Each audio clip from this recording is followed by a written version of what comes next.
Curtis Anderson, hello. I'm a US American, but a long-time expatriate, having lived in the Rhineland, specifically in Cologne, since 1985.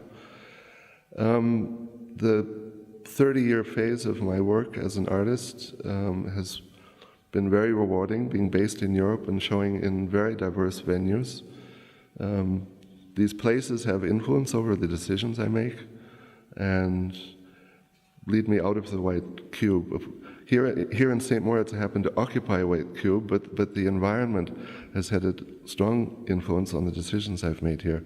Some of you may have seen the info sheet that accompanies my exhibition.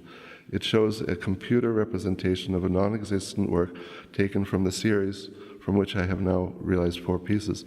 The title of this piece is Engadine Dream, and why? Because I dream of a place to call my own in the Engadine. So reach deep into your pockets and help me realize this dream. So what we're now seeing is the first of 4 works.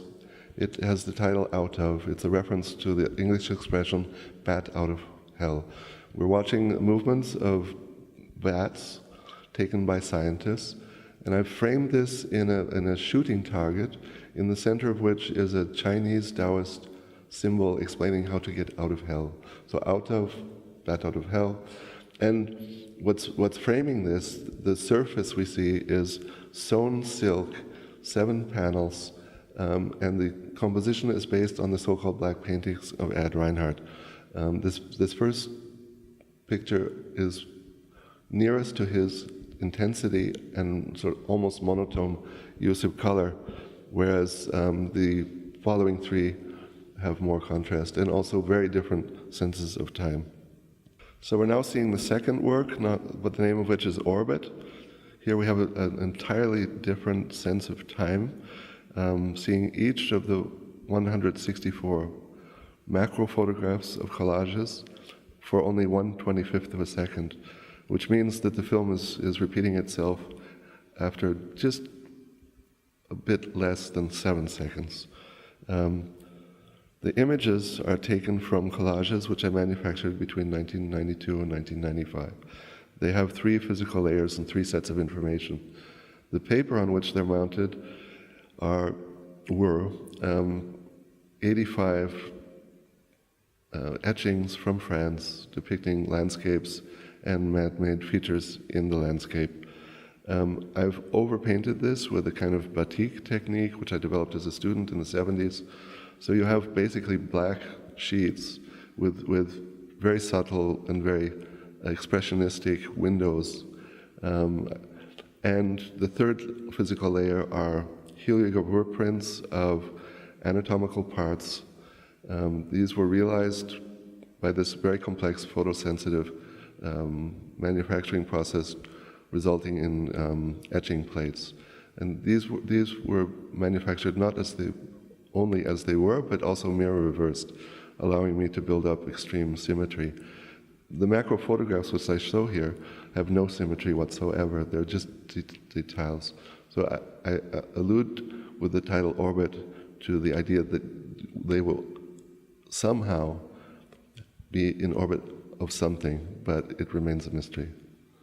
So the third work has the title Melt the World. This is a fragment of a sentence which I read in 1983 in a biography of the eccentric English mathematician and architect Christopher Alexander. The entire sentence was, "The power of the smiling face to melt the world around it."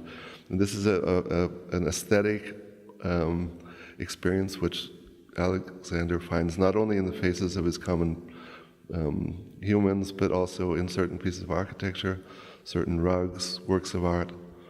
And what we're seeing, this was recorded on high-definition video in April of 2014, opposite my home in Cologne, which is in a suburb. We're looking at cherry blossoms. I pointed my video camera into the sky, and so the blau points you see are the sky, and I used a very large aperture, which led to a very shallow focus. And everything's in movement. One sees it in the foreground very clearly. Also the limbs and blossoms in the back are moving, but the the movement is less clear because of the distance. Technically, what we've done with this film is to slow it down by a factor of 4, so that we've extended 1 minute of video material into 4. So the fourth work has the title Zweisamkeit. In German, Einsamkeit means loneliness, Zweisamkeit, when two beings come together. So it's about companionship. And what we're looking at are still images of two canine friends of mine, and I have the privilege of calling them Bambi and Airy, and they've been with me for some years. And over a course of several days, I made photographs of them and their shadows in a particular place in our home in Cologne, a southern exposure, sunlight, shadows thrown by window frames and a particular piece of architecture. And this Zweisamkeit, for me, it has 3 levels of meaning. First, the 2 dogs are companions.